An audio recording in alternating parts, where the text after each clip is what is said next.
கிறிஸ்துவுக்குள் அன்பானவர்களே, இன்றைய தியானத்திற்கு நாம் எடுத்துக்கொண்ட வேத பகுதி மல்கியா 3:6. நான் கர்த்தர், நான் மாறாதவர், ஆகையால் யாக்கோபின் புத்திரராகிய நீங்கள் நிர்மூலமாகவில்லை. மனிதர்களாகிய நாம் சீக்கிரத்தில் மாறிவிடுவதால் நம்முடைய திட்டங்களும் நோக்கங்களும் மாறிவிடுகின்றன. ஆனால் தேவனோ நித்திய காலமாய் மாறாதவர். ஏனென்றால் அவர் எப்பொழுதும் உண்மை உள்ளவராக இருக்கிறார்.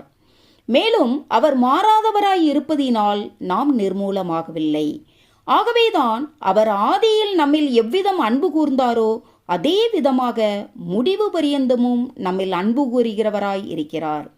இப்படியாக தேவன் நம்மை முற்றுமுடிய இரட்சிக்கிறவராய் இருக்கிறபடியால் அவருடைய கிருபையினால் நம்மை முற்றுமுடிய வழி நடத்தி ஒரு வெற்றியுள்ள நித்தியத்தின் ஆசீர்வாதத்தை நாம் பெற்றுக்கொள்ளும்படியாக நமக்கு அவர் உதவி செய்கிறவராய் இருக்கிறார்.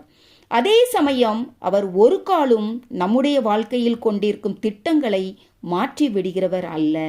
ஆகவே இந்த தேவனை நாம் சார்ந்து வாழுகிறதில் நம்முடைய விசுவாசத்தில் நாம் உறுதியாய் நிற்க வேண்டும்.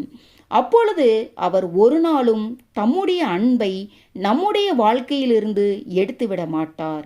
ஏனென்றால் இந்த உலகத்தில் அவர் நமக்காக பாடுகளை சுமந்து தம்மையே பலியாக ஒப்பு கொடுத்த அவருடைய அன்பு மேலானது.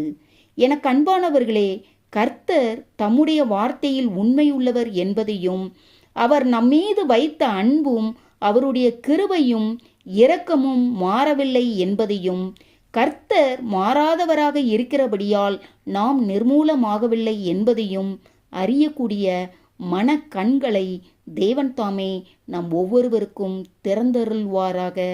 ஆமேன். அல்லேலூயா.